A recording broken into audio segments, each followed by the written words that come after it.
Привіт, Міша. Щиро дякую. Привіт, Анна. Дякую за запрошення.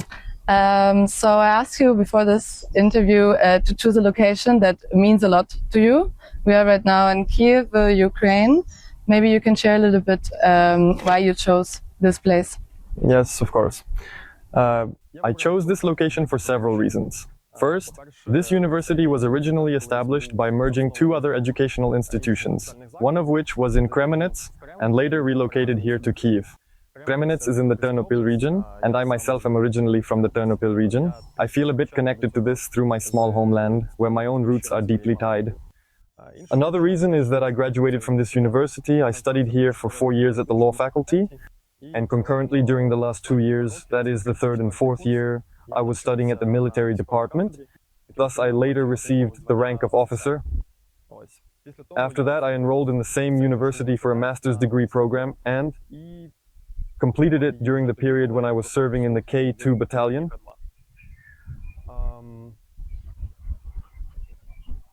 Another significant reason is the truly remarkable and rich history of this place, which traces back to 1834, when this university was originally founded. Later, almost 10 years after, this building was constructed, and later on, this university. Besides being a place where numerous exceptional creators studied, taught, and worked. It also endured and survived the First World War, when it was partially evacuated. It survived the Second World War, when the Nazis came here and completely looted the entire building, plundered the museum. Back then, part of the university was relocated to Kazakhstan, continuing its work there. Well, the final reason I brought up this university is that during my time studying here, I had the chance to experience its truly unique and remarkable character, as it's undeniably one of the top universities in the entire country. And according to some rankings, it's been the best for several years. So,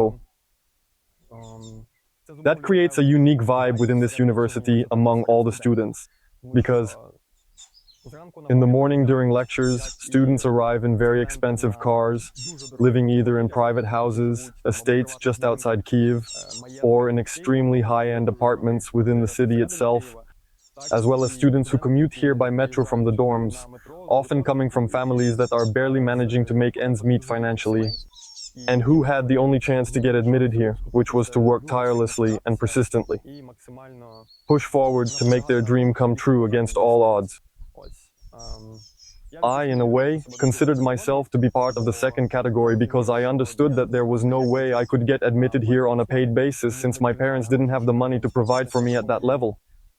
So they really helped me a lot and invested in my education, and that's how I managed to achieve getting admitted here on a free basis.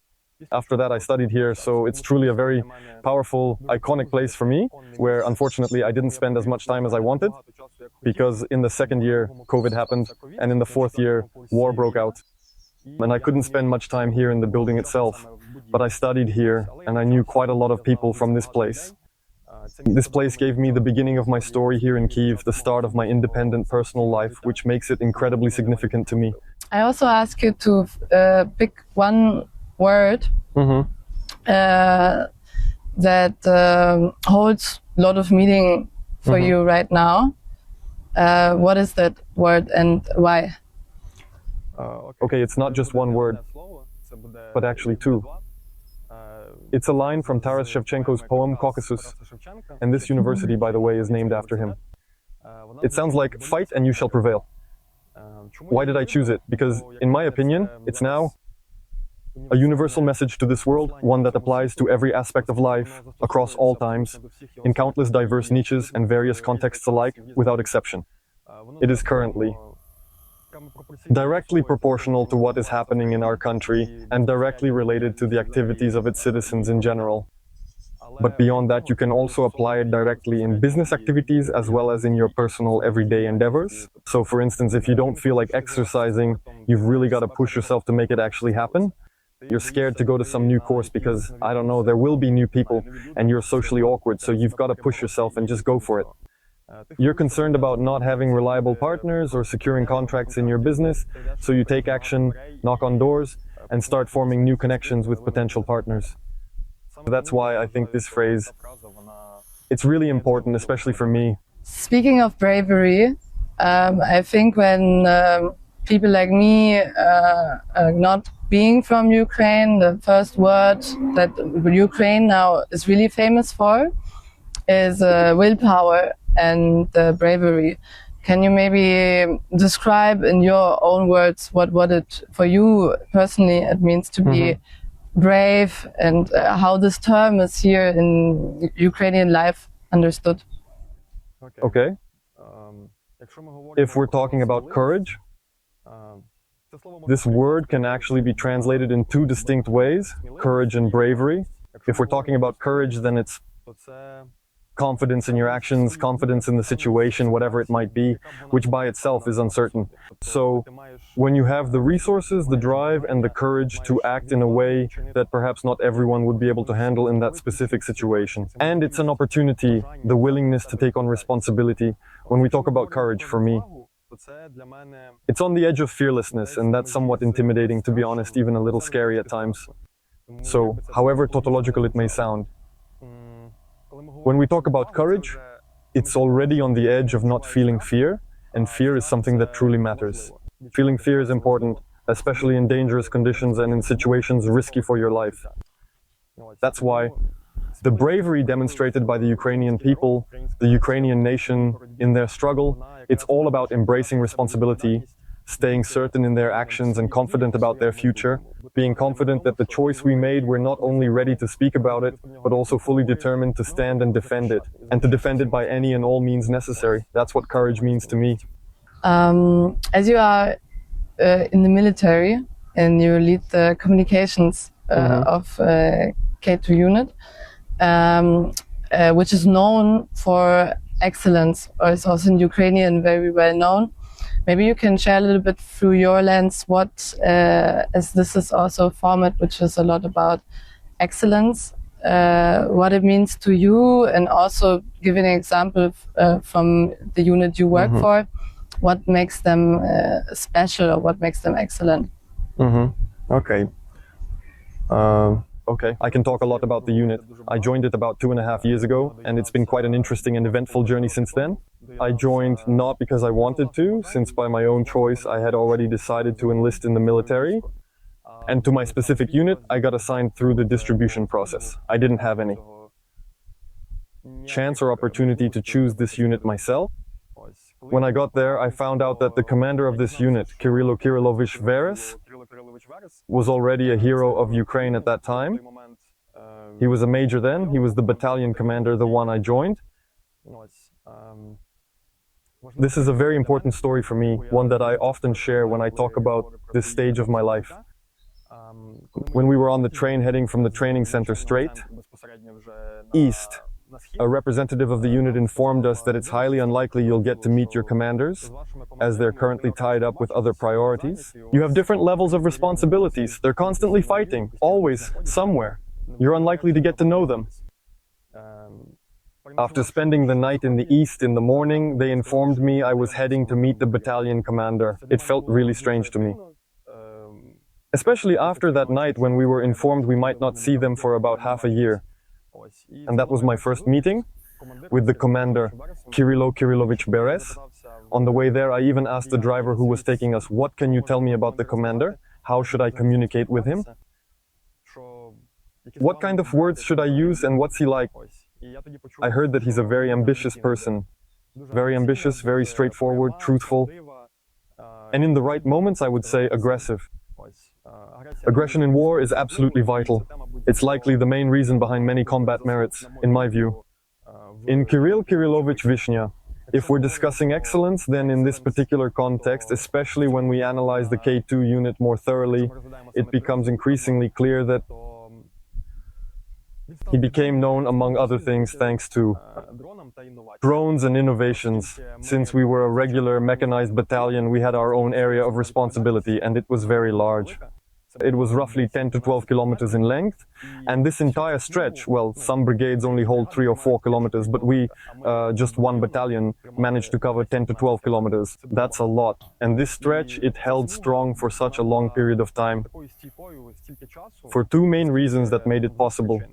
The first is undoubtedly the courage of our infantry, who were right there in the trenches, holding their ground and enduring every shelling, every bombardment without faltering or backing down. And they stayed there in part because they were confident they were covered, and that coverage happened thanks to planning and thanks to constant coordination with drones. So the battalion was very well known for using drones. We showed this constantly in our social media. We have a lot of documented combat footage specifically from drones, and the commander knew that this would be the future. Back in 2017 to 2018, he was already discussing it and starting to use it. And during the full-scale invasion, it fully unfolded. And since he already had some experience in this, he managed to develop it much more effectively now. And thus, this symbiosis and this tactic worked as well as it could under those conditions. And because of this, the command saw these successes, the commander showed interest. And it so happened that 6 months ago, we became a regiment of unmanned systems. Now we don't have our own specific sector directly tied to the trenches. Instead, our role is to act as support, as a protective shield, and to use drones to cover the units positioned in front of us in the trenches. So the tactics that were developed by Kirill Kirillovich, first tested directly on the mechanized battalion, gained the full trust of the higher command, and now we are a dedicated regiment of unmanned systems. When we talk about excellence, this is a perfect example for me of how a person with their ambitions, desire, and thirst for knowledge, through their own example, has shown how things can be done, thus earned merit, earned recognition, and was trusted to go further. An excellent adventure. I think I follow up directly with a question to that. You talk about this like so normal, also and confident, but clearly especially last years were very hard for everybody, but also hard for you. How would you say? I think many people want to be more courageous. Many people want to be better at what they do and also be better for others. What would be maybe an advice, what you maybe also learned from experience you had, how they can be that? Actually, I definitely learned a lot from that situation I was talking about. Back then, when I first met the commander, I immediately started working right alongside him in the very same building right after that. I saw the actions, I saw his decisions, I saw how he reacted to different situations, and I learned a lot from him. One of the main things, it's what I was lacking, specifically that boldness, perhaps in those crucial moments, to reach out and connect with the right people or make the most of certain opportunities. The commander never faced such a situation. That is, if he had any contacts, if he had the opportunity to secure necessary supplies for his unit, if he had the chance to coordinate with neighboring or higher-ranking commanders regarding specific tasks about some operations, to agree on something, to improve something, he simply takes it and does it, say, at any hour. So, and this is probably the advice I would project for all people, what I would like to convey to them about not being afraid to slow down. That's the line I'm carrying forward from our earlier question, fight to overcome. You don't need to sit around and think that it will just come from somewhere on its own, regardless of the area we're talking about now, whether it's the military or everyday social civil sphere. You always have to try, make an effort, and put in the work. If you just sit around thinking that somehow it will magically appear, it simply won't happen. Only constant work and effort give you confidence in your actions, and that confidence, in turn, breeds decisiveness to dive into making decisions about it. Probably something like that. Yeah, thank you so much for sharing that. I think we now come to maybe even the most important topic, because I experienced that most of even my friends, all people around me, and it's not because they mean it bad, but they don't know much about Russia and Ukraine. They don't know, I think, also fully why this is happening. And I would love you to explain as specific as possible, maybe what for you Ukrainian culture makes particular unique, and what is the difference from Ukrainian culture to Russia, and also in your own words, why Ukraine should not and is a known country, or not, but I think it is, to educate. If we're talking about Ukrainian culture, it's truly a very complex and deeply multifaceted concept to fully comprehend and define clearly. I've thought about it many times, and as someone who's not directly involved in any cultural activities, it's honestly quite challenging for me to discuss it. But I've developed this unique formula to build upon. Ukrainian culture is, at its core, the culture of genuinely free and independent people. The culture of people who profoundly cherish freedom, who are free, perhaps even to an excessive and unrestrained degree at times. Maybe I'll explain a bit later why it's too much. It's a culture that, throughout its entire existence, has constantly attracted the ambitions of other nations, eager to seize and dominate it. It's the foundation of the Ukrainian nation as a whole, because without culture, culture is one of the main, most important factors of a nation. It was so free, progressive, and rich that it truly managed to combine a lot of things that seemed completely incompatible at first. And because at different times this territory was under different states, this culture developed in very diverse ways.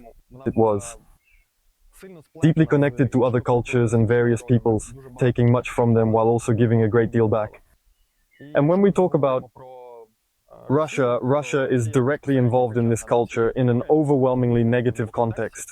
Because Russia, throughout the existence of this Ukrainian culture, wanted to deprive us of our Ukrainian culture directly.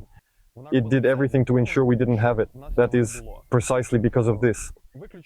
When you see how powerful states and empires are primarily focused on fighting against culture and the people who are responsible for creating it, you can grasp just how powerful and significant this culture truly is. No form of censorship has ever made a difference. So there were always secret brotherhoods, there were always these hidden groups and societies that worked tirelessly to ensure Ukrainian culture thrived, despite the bans. Even if it was impossible to do it here, directly in Ukraine, they traveled to other cities, relocated to different countries, and continued their efforts there.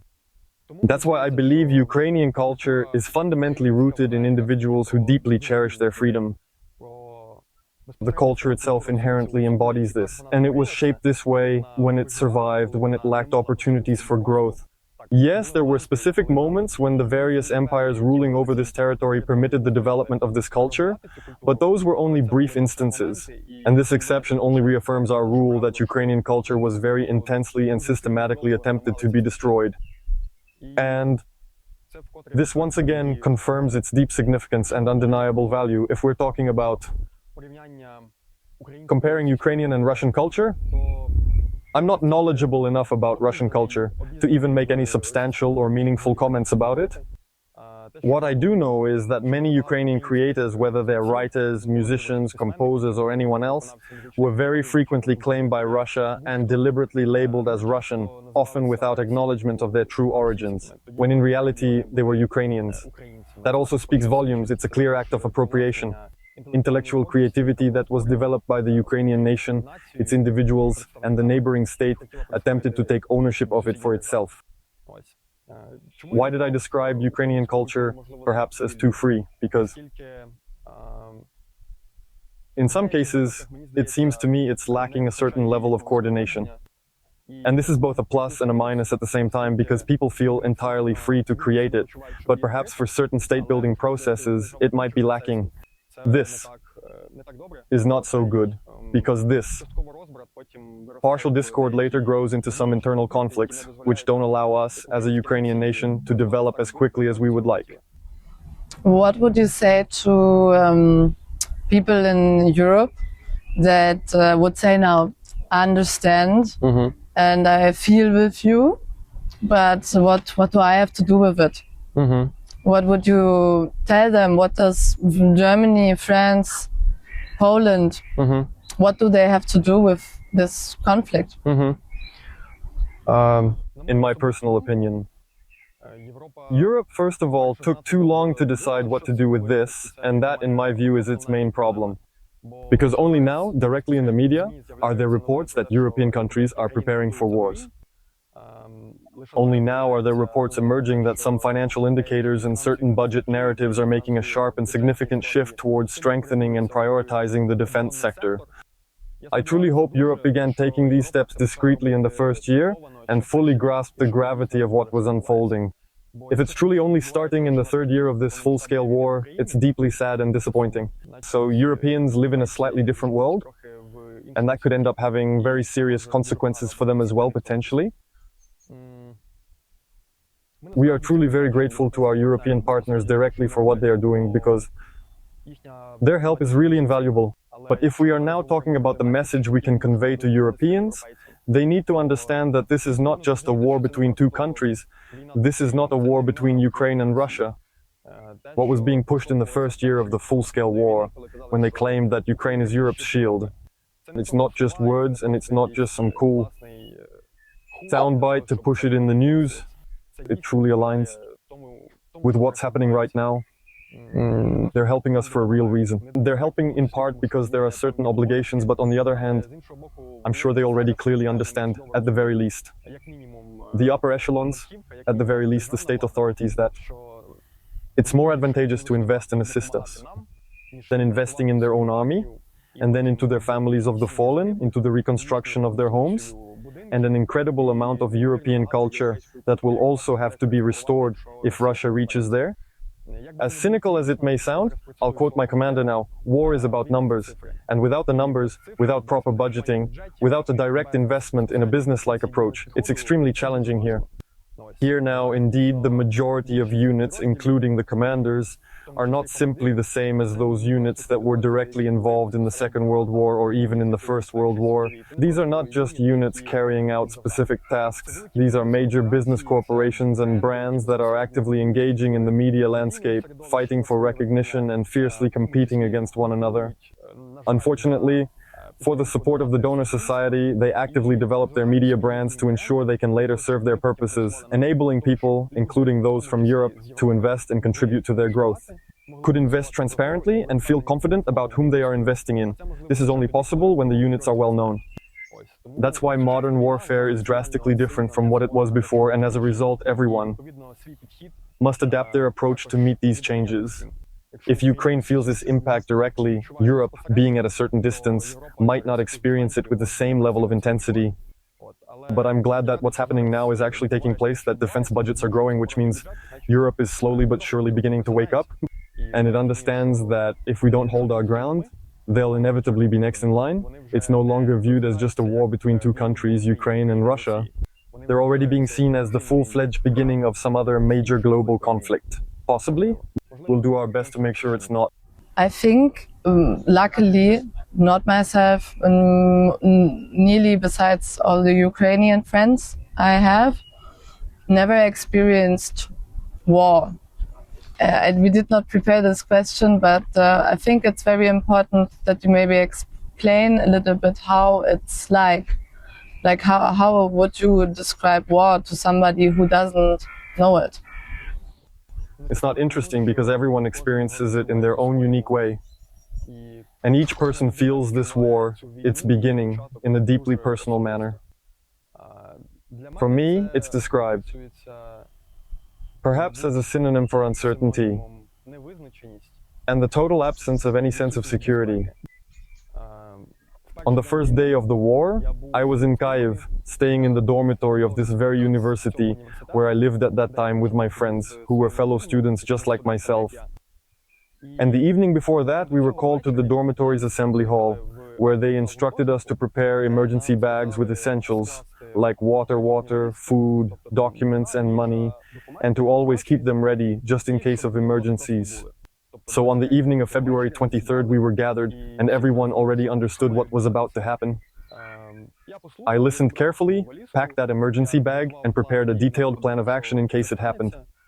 That same evening, I went out and withdrew cash, fully knowing that ATMs might stop functioning. More precisely, I didn't know if they would work. I did everything to eliminate any external factors that could affect my future life and to be prepared, minimizing as many risks as possible that I might encounter. I bought some food back then, filled the fridge with the guys, and stocked up on various grains that can last long in case we weren't able to leave.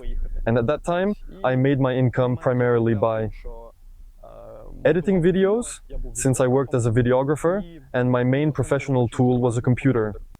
And it was quite comical because I didn't have a laptop, it was a full-fledged desktop computer, which I wanted to take with me just in case. And I left a lot of things behind, but I stuffed the box of this computer into my suitcase because I understood that if I managed to leave Kyiv, if there really was going to be an attack on Kyiv, then I could try to find work at least somewhere abroad on some freelance platforms, and maybe even continue my projects remotely from wherever I ended up staying, so that I could then direct those funds toward donations. Because at that moment I didn't understand how I could possibly think about myself at all. At that time I only thought about how I could somehow help the country and the people, basically. The next day, that's exactly what happened. We were woken up in the morning and it was really scary. When you open the messenger, you see the news there, and you realize that missiles are flying across the country. You have no idea what the radius of impact of these missiles is, how destructive they actually are, or what exactly needs to be done to protect yourself and those around you in such a situation. To protect yourself from them, the only thing was to hide in the subway somewhere. That's exactly what we did with my friends. We packed our things and went to the subway.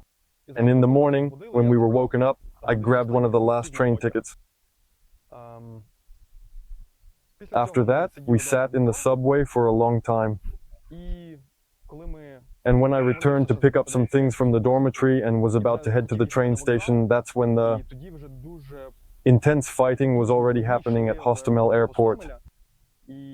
Reading about helicopters flying straight towards Kyiv while you're sitting right there in Kyiv was absolutely terrifying. It was very uncertain, unclear. And at some point, when I was already sitting at the Vokzalna station, which is right by the train station, I didn't understand whether I should get off at that station, or if the train would even move at all, on which I had a ticket, or if it wouldn't go. When it was time to board, I got off. The train was there, but there was a catch. The train was supposed to be double-decker, but it was single-decker, and my ticket, it simply didn't physically exist in the world. So, on one hand, it's good that the system had a glitch, and I was able to take the opportunity to buy that ticket. On the other hand, of course, it could have been that I just wouldn't fit on that train, but they let everyone in, there were no issues with that, everyone stood where they could, and so on the 24th of February, around 4 in the morning, I left Kyiv, and that entire first day went by in a blur. It is characterized precisely by the word uncertainty. Uncertainty, the absence of safety. You're completely uncertain about what to do next. You have no idea what might lie ahead of you, and it's now absolutely clear that you're not in a safe or secure position at all. So now we roughly understand what Russia's main targets are. Now we clearly see that residential buildings are also being targeted, and we understand that even if residential buildings aren't directly hit by attacks, then deviation trajectories for Shaheds or missiles can send fragments crashing down onto residential buildings. Now it's all clear. But back then you didn't understand. Could they reach you somewhere far away in Ternopil, in the village, in your little house, or would they even glance your way? You felt in danger everywhere, and that's probably something worth saying. To explain it to people who don't know what war is, it's when you, in the evening after work, you can sit at home peacefully. Have a bottle of beer or a glass of wine, read a book, watch a movie, and experience a deep sense of relaxation in that moment. If you notice that you can no longer feel that relaxation, you're constantly in a state of inner anxiety and feel a sense of looming danger. That's what this war has brought into our lives. What do you think? I think many people really want to do something. And I think there's a lot of potential we're missing in European countries, because it's not just that you should buy weapons. There are so many ways, even kids, normal people globally can help to prevent that this is our destiny maybe in the near future. What would you like maybe to say, or what would you wish people would educate themselves more, do more? What would you tell them what they can do, what everybody can do? For Ukraine or just for them? I think to protect world stability, but on this, I think let's focus on Ukraine.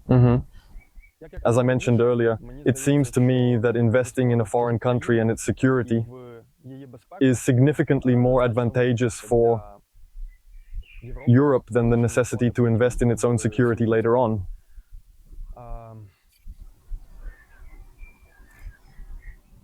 I would like to wish to the people who don't know what war is, to the Eurofighters who might already be starting to prepare for it.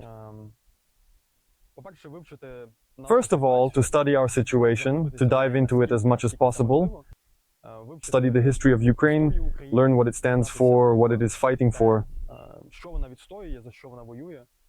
From reliable sources, find out about the information that the Russians exploit, including specific details about languages and many other related topics. And here it is crucial to rely on verified sources that you can truly trust, which are either entirely neutral or highly reputable. Because Russia, among other things, conducts a very large information campaign to distort reality for Europeans and to distort it, among other things, for Ukrainians. They are really good at it. Their propaganda works excellently. After they find out the truth, it's often too late. What exactly is Ukraine? What are the reasons behind it? What's really happening here? And what defines the Ukrainian nation? What are they fighting for? Why are they fighting? Why didn't they surrender in the first days, as some predicted they would? I think it will become easier for them to understand. Why? It might even sound very cynical to say why we are worthy of investment.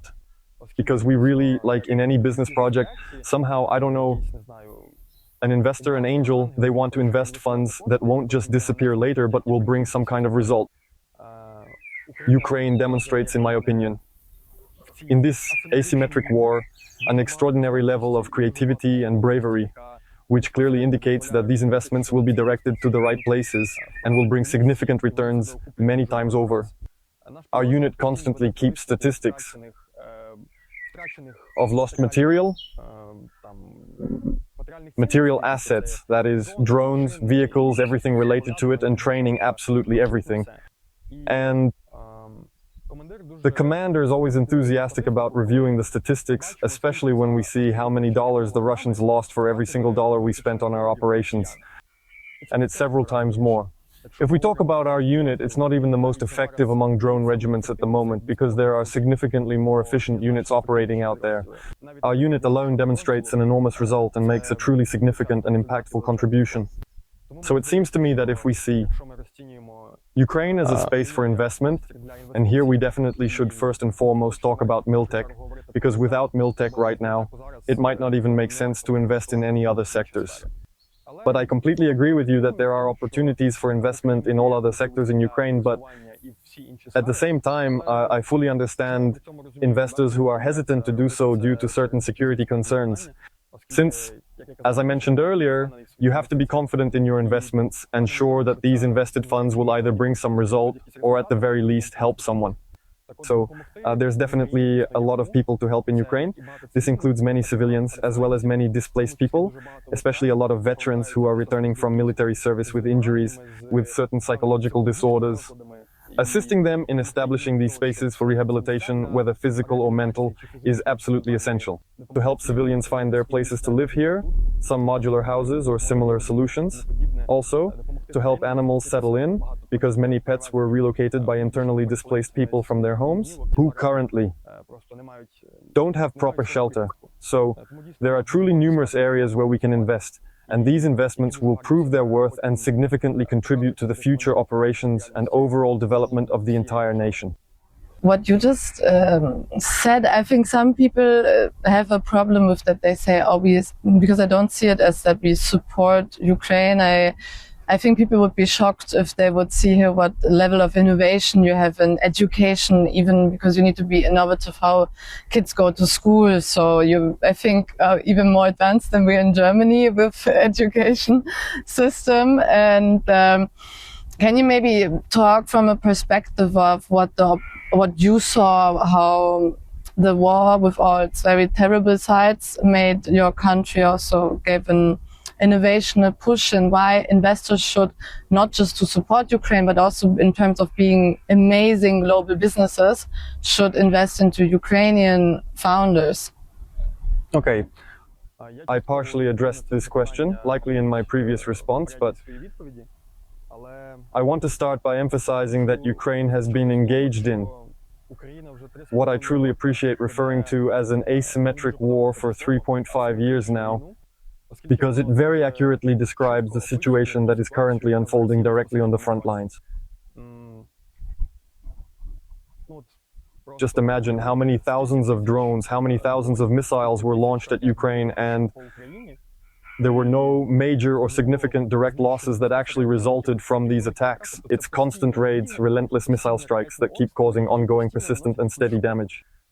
And Ukraine is preparing an operation where it delivers FPV drones on trucks for $300 each and sets fire to Russia's strategic aircraft. This example, I'm incredibly proud of the security service of Ukraine, which orchestrated it. It's truly a remarkable operation. And on this example, one can recount very many such situations that happened directly on the front lines, or even recalling that same Kharkiv operation when a massive portion of the Russian grouping was completely wiped out and numerous territories were swiftly cleared within just days or weeks, showcasing incredible efficiency. It's precisely that ability, the ability to lead us in this war, even when we're in the minority, the capacity to think freely, what we discussed earlier regarding our culture. We think very openly, and our progressive ideas enable us to fight in this effective and uniquely strategic way, in a way that perhaps others cannot fight. It's precisely because of this that I'll quote my commander again. I really like his idea and I fully agree with it, that we have already not lost and we can no longer lose. The fact that we've been standing for 3.5 years against such a global giant, with its massive economy, military resources, mercenaries from other countries, and yet we still manage to carry out effective counter-operations, carry out counter-offensives, strive to turn the levers of influence in our favor. In my opinion, this alone gives us the prerogative, the privilege, to be at the top of the list of investors as the ones worth investing in. I don't know of examples like the ones I'm describing now. Probably Israel comes to mind now. But I'm from Ukraine, and Ukraine is my priority. So I want investments to go there because it's important to me, so that Ukraine is preserved. It's absolutely crucial to me that the Ukrainian nation has its sovereign territory where it can live freely and govern independently. The very fact of direct sovereignty, the ability to make their own choices, and the ability to govern on your own territory, to choose your representative in power, to choose the rules by which you live. This very fact, in my opinion, strongly distinguishes Ukrainians among all others.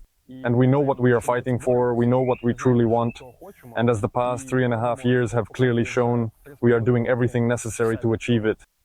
Therefore, in my opinion, we are the most deserving to attract these funds right now and keep pushing this development forward, south.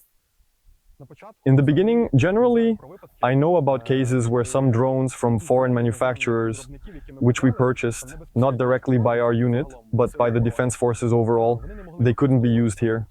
They couldn't be used here because they simply weren't designed or suitable for this kind of war or for general use overall. And 3.5 years later, our unit now fully operates with 95%, if not more, relying solely on drones produced entirely in Ukraine. So we began from scratch, with absolutely nothing, and successfully established numerous production lines. I firmly believe that Europeans should seriously consider investing in our private companies, while also engaging directly in meaningful dialogue with our state institutions, to create entire platforms, as Brave One is doing now, where producers are directly connected with executors, military personnel, and investors in an efficient and collaborative way. A great mechanism, that's how it should work, and that's what will bring the greatest results.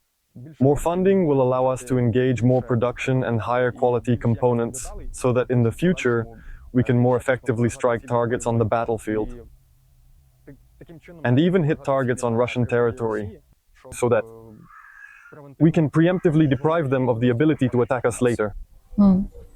Yeah, it's interesting that you say that, because also always when I work with Ukrainians, no matter what I do, it's very, even organizing this interview, and I know it was like very spontaneous and everything. It's very structured and always is made happen. I think in other circumstances, I experience that way differently. Like no matter what you do, it's made possible here, and it's also like good outcome and just very to the point. So I can also just recommend to invest here. To close off, I think even in times of war, there's a lot of beauty, obviously, also maybe in your life. And I ask you in preparation, and would like also to ask you now, what is something that you love about your life right now, or maybe also something you discovered through this time that gives you a lot of energy? Honestly, what's inspiring me right now is something that might seem quite ordinary and simple for any Ukrainian out there. It's the incredible bravery of a nation that's doing what it's doing right now. And my strongest desire is for my children, my grandchildren, and their descendants to live right here in this land. I never saw myself somewhere abroad. I really want to travel because earlier I was never even abroad. I mean, I never left the territory of Ukraine. I'm really curious about traveling, and I'd love to live in several different countries, places, and continents to truly experience their unique cultures firsthand. But for now, and throughout my whole life, I've always considered Ukraine to be my one and only home. And this story genuinely inspires me deeply because if you can't envision yourself anywhere else, and you firmly refuse to live on this land when someone tries to impose it on you, then you try your best to be useful in the place where you are. Perhaps this is the only story that keeps me going and inspires me right now. Right now, there's simply no other choice. I don't want to go anywhere, I don't want to run away, and I absolutely refuse to let anyone else take control of my home or dictate the way I live my own life. It's an entirely obvious conclusion that I must stay here and be as useful as possible, focusing on where I can truly make the biggest difference and contribute meaningfully. My brother often says this phrase, I will always do my absolute best wherever I am, to the best with what I have where I am. That's it, and I fully share his philosophy. I truly strive to do my absolute best in my current position, no matter the circumstances at hand, and to the fullest develop my direction in order to make a greater impact in the significant overall impact of the defense forces on the ongoing situation currently unfolding in our country. Two short answers. You think you will win this war?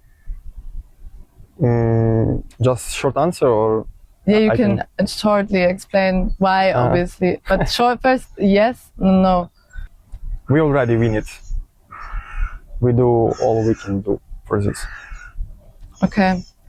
And closing statement. Is there one last thing that you would really like to, people to know, people to understand, or just if there's something personal you would like to share with the audience, like anybody who's seeing this that you maybe find important, what we maybe did not cover yet, or what you would like to emphasize? I'd like to summarize probably everything we talked about today and wish the people who will watch this interview to always use verified and trustworthy sources of information, because in today's world, information is truly the most crucial element, and it truly sets the tone for everything happening in the environment surrounding you. Stay curious about the history of Ukraine and cherish your love for Ukraine. Keep up with the 20th K2 Regiment. We're doing major work. That's it. Щиро дякую. Дякую, Thank you so much. Так. It's a wrap. Thank you.